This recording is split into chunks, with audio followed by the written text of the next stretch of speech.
नमस्ते, सदावत सलीम, मातृभूमि, जय हिंद। दोस्तों, शुरू करते हैं आज के डिफेंस समाचारों को।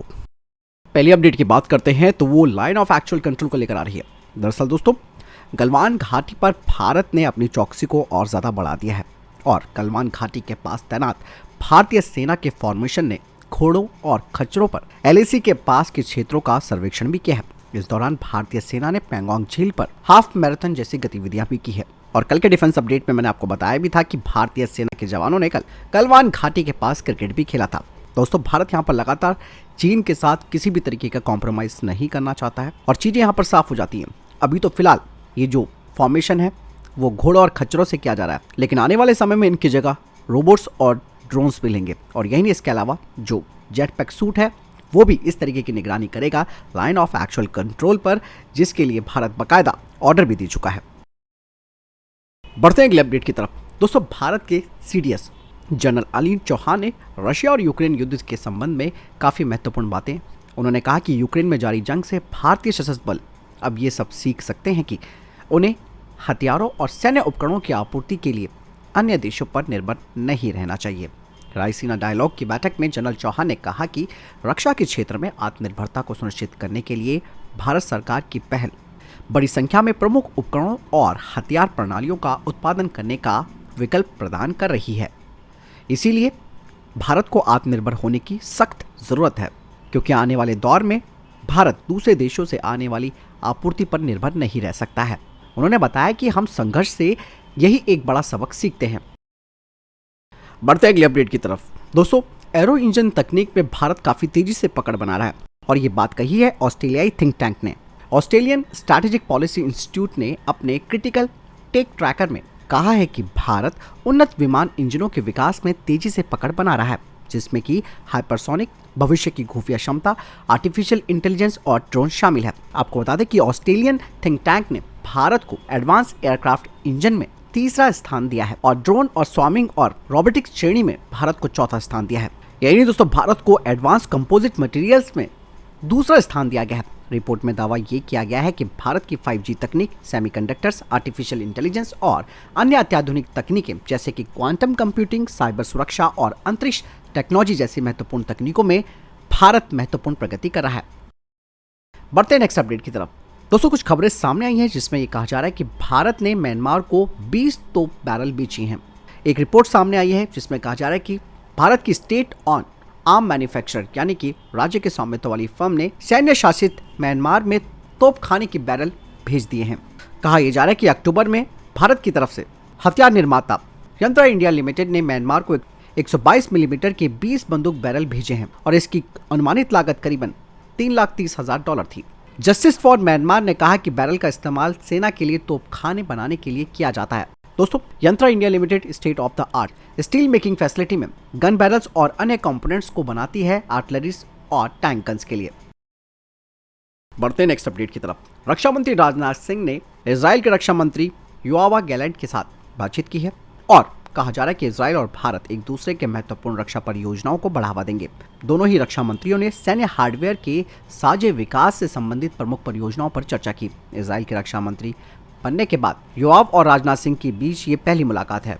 रक्षा मंत्रालय की तरफ से कहा जा रहा है कि केंद्रीय रक्षा मंत्री राजनाथ सिंह ने आत्मनिर्भर भारत पहल के तहत रक्षा उपकरणों के स्वदेशीकरण और घरेलू निर्माण में भारत की प्राथमिकता को रेखांकित किया है। मंत्रालय ने कहा है कि रक्षा मंत्री ने भारत में एक विश्व स्तरीय रक्षा उत्पादन की स्थिति में इजरायली उद्योगों के सहयोग को स्वीकार किया है, तो वहीं इजराइल को विशेष रूप से विशिष्ट टेक्नोलॉजी में सहयोग के क्षेत्रों की पहचान करने के लिए भारतीय कंपनियों के साथ संयुक्त उपक्रम में निवेश को और मजबूत करने का निमंत्रण भी दिया है।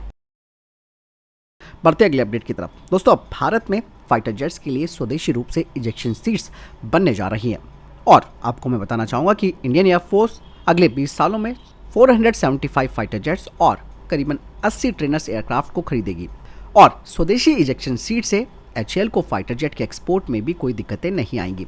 अधिकारियों ने कहा कि 2 कंपनियां इस पर काम भी कर रही हैं और ये काम अच्छी तरीके से भी चल रहा है, जिसमें कि एक इंडियन प्राइवेट सेक्टर कंपनी है और दूसरी इंटरनेशनल इजेक्शन सीट मैन्युफैक्चरर है और आने वाले समय में इसके लिए 3-वे पार्टनरशिप भी साइन किया जाएगा। बढ़ते हैं अगले अपडेट की तरफ। दोस्तों, भारत और इटली भारत में हथियार उपकरणों को साथ में मिलकर बनाने और उनका उत्पादन करने के लिए सहमत हुए हैं। इटालियन फर्म लियोनार्डो भारत के साथ 100 यानी कि 100 ब्लैक शार्क न्यू जनरेशन जो हैवी वेट टॉर्पीडोज हैं उन्हें एक्सपोर्ट करने के लिए बातचीत कर रहा है, जिसे कि 2016 में इंडियन नेवी ने चुना था अपनी 6 कलवरी क्लास की सबमरीन में लगाने के लिए। दरअसल ये डील भी कैंसिल हो गई थी, जिसका कारण था अगस्ता वेस्टलैंड हेलीकॉप्टर घोटाला। दोस्तों मैं आपको बता दूं कि कलवरी क्लास की पनडुब्बियों में black shark heavy weight torpedo के लिए टैक्टिकल इंटीग्रेटेड कॉम्बैट स्वीट लगा हुआ है और इन टॉर्पीडो को लगाने से पनडुब्बी के सिस्टम में कोई भी अपग्रेड नहीं करना होगा। बढ़ते हैं नेक्स्ट अपडेट की तरफ। दोस्तों इंडियन आर्मी ने रिक्वेस्ट फॉर प्रपोजल जारी किया है 100 लाइट वेट लॉजिस्टिक ड्रोन्स के लिए, जिनकी रेंज करीबन 10 किलोमीटर होनी चाहिए और इनकी पेलोड जो क्षमता है वो 15 किलोग्राम होनी चाहिए। इसके अलावा 100 अन्य हैवी वेट लॉजिस्टिक ड्रोन्स के लिए भी RFI जारी की गई है और इनकी भी ऑपरेटिंग रेंज 10 किलोमीटर और पेलोड कैपेसिटी 15 किलोग्राम होनी चाहिए। मैं आपको बता दूं कि ये जो अधिग्रहण है यानी कि इन्हें जो खरीदा जाएगा उसे फास्ट ट्रैक प्रोसीजर और बाय इंडियन कैटेगरी के तहत खरीदा जाएगा और इसमें 60% जो कंटेंट है वो स्वदेशी होना चाहिए। बढ़ते हैं नेक्स्ट अपडेट की तरफ। दोस्तों इंडियन एयरफोर्स के Mi-17 V5 हेलीकॉप्टर के अपग्रेड पैकेज के तहत अब इनमें स्पाइक NLOS मिसाइल लगाई जाएगी और ये एक multipurpose electro optic missile system है और ये 30 किलोमीटर की दूरी से दुश्मनों के ठिकानों को नष्ट कर सकती है।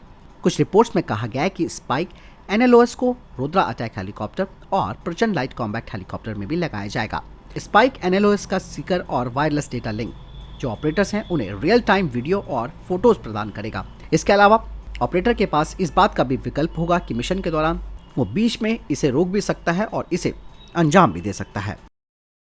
बढ़ते हैं नेक्स्ट अपडेट की तरफ। दोस्तों आर्चर NG जो हथियारबंद medium altitude long endurance drone है उसका निर्माण अब शुरू हो चुका है और इसमें Israeli LM-2022 long range airborne multimode maritime surveillance radar लगा होगा, जो कि इंडियन ओशन रीजन में छोटे टारगेट्स को डिटेक्ट कर सकता है और साथ ही उनकी ऑटोमेटिक ट्रैकिंग कर सकता है। इसका इस्तेमाल air to air surveillance, air to ground intelligence और रिकॉग्निजेंस सर्विलांस में भी किया जा सकता है।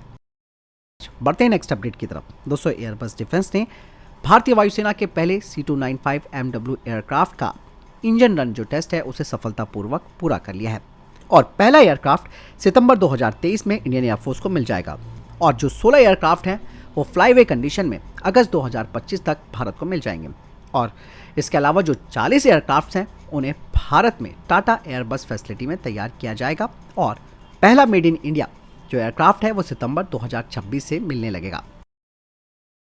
बढ़ते नेक्स्ट अपडेट की तरफ। दोस्तों इंडियन नेवी को स्वदेशी रूप से बने WDB-60 फ्यूज मिले हैं जो कि RGB-60 anti submarine warfare under water rockets के लिए है, जिसे कि प्राइवेट सेक्टर की फर्म इकोनॉमिक एक्सप्लोजिव लिमिटेड ने तैयार किया है और ये पहली बार है जब इंडियन नेवी ने अंडर वाटर एमुनेशन फ्यूज को इंडियन प्राइवेट फर्म से ऑर्डर के तहत खरीदा है।